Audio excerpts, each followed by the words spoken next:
అనుదినమన్న శ్రోతలకు మన ప్రభువును రక్షకుడై ఉన్న యేసుక్రీస్తు యొక్క సరిసాటి లేని మహా గొప్ప పరిశుద్ధమైన నామమునందు శుభములు. నేడు 2025 సంవత్సరము మార్చి మాసము 29వ తారీఖు శనివారం నాటి ధ్యానాంశము ప్రభువునకు సొంతమైన వారము.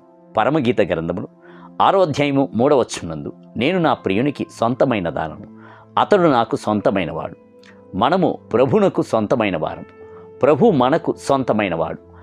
ఆయనను అంగీకరించుచున్నప్పుడు ఆయన మన కొరకు ఉండును, మనతో ఉండును, మనలో ఉండును. ఇదే ఆయనను పరిపూర్ణంగా అనుభవించుటే ఉన్నది. అమెరికా దేశము స్వాతంత్రము పొంది ప్రజాస్వామ్యం అయినప్పుడు ప్రజాస్వామ్యము అంటే ఏమిటి అనుటను గూర్చి అమెరికా రాష్ట్రపతి అయిన అబ్రహాము లింకన్ స్పష్టంగా తెలియజేసింది. ప్రజలచే, ప్రజల కొరకు, ప్రజలతో పరిపాలించబడుట ప్రజాస్వామ్యమై ఉన్నది అని చెప్పింది. ఆ 3 అంశములను కొద్దిగా ఆలోచించి చూడండి. అదే విధముగా క్రైస్తవ జీవితము కూడాను అమర్చబడి ఉన్నది. ప్రభు మన కొరకు ఉన్నాడు, మనతో ఉన్నాడు, మనలో ఉన్నాడు. మొట్టమొదటిగా దేవుడు మన కొరకు ఉన్నాడు. దేవుడు మన పక్షమున ఉన్నట్లయితే మనకు విరోధి ఎవడు? రోమీయులకు రాసిన పత్రిక 8వ అధ్యాయం 31వ వచనం అని బైబిల్ గ్రంథం నందు చదువుతున్నాము. తండ్రి అయిన దేవుని తేరి చూడండి. ఆయన మన కొరకే ఉన్నాడు, మన కొరకే జీవించుచున్నాడు, మన కొరకు యుద్ధము చేయుచున్నాడు, మన కొరకు సమస్యము చేసి ముగించుచున్నాడు. రెండవదిగా దేవుడు మనతో ఉన్నాడు. ఆయనే ఇమ్మానియేలు. ఇమ్మానియేలు అనుటకు దేవుడు మనతో కూడా ఉన్నాడు అనుట అర్థమునై ఉన్నది. ఆయన ఎన్నడూ మనలను విడిచి ఎడబాయడు, చేయి విడిచి పెట్టడు. యోషువ గ్రంథం 1వ అధ్యాయం 5వ వచనం. కుమారుడైన యేసుక్రీస్తు మనతో వాగ్దానం చేసి, ఇదిగో నేను యుగ సమాప్తి వరకు సదాకాలం మీతో కూడా ఉన్నాను అని వాగ్దానము చేసి ఉన్నాడు. మత్తయి సువార్త 28వ అధ్యాయం 20వ వచనం. మూడవదిగా ఆయన మనలో ఉన్నాడు. ఆయనే పరిశుద్ధాత్ముడు. ఆయన మన శరీరమును ఆలయముగా చేసుకుని మనలో నివాసం ఉన్నాడు. పరిశుద్ధాత్మను గూర్చి ప్రభు వాగ్దానము చేయించినప్పుడు ఆయన మీలో ఉన్నందున మీరు ఆయనను ఎరుగుదురని చెప్పారు. యోహాను సువార్త 14వ అధ్యాయం 17వ వచనం.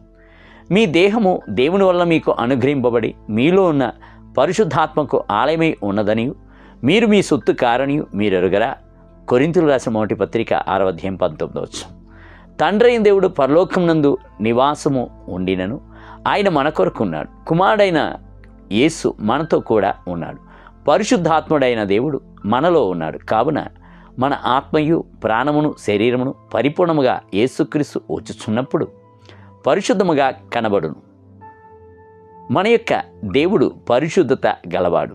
నేను పరిశుద్ధుడిగా ఉండినట్లు మీరును పరిశుద్ధులై ఉండుడి అని ఆయన ఆజ్ఞాపించుచున్నాడే.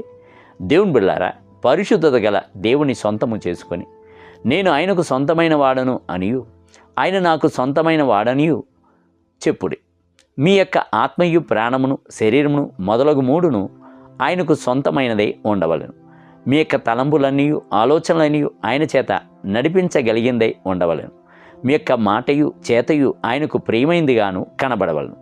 నేటి ధ్యానమునకై నా యందు మీరును, మీ యందు నా మాటలను నిలిచియుండిన ఎడల మీకేది ఇష్టమో అడుగుడి, అది మీకు అనుగ్రహింపబడు. యోహాను సువార్త 15వ అధ్యాయం 7వ వచనం. నేటి వేద పఠనము ఉదయం న్యాయాధిపతుల గ్రంథము 7 మరియు 8 అధ్యాయములు, సాయంత్రం లూకా సువార్త 5వ అధ్యాయం 1 మొదలుకొని 16 వచనములు. ప్రభు మిమ్ములను దీవించునుగాక. ఆమేన్.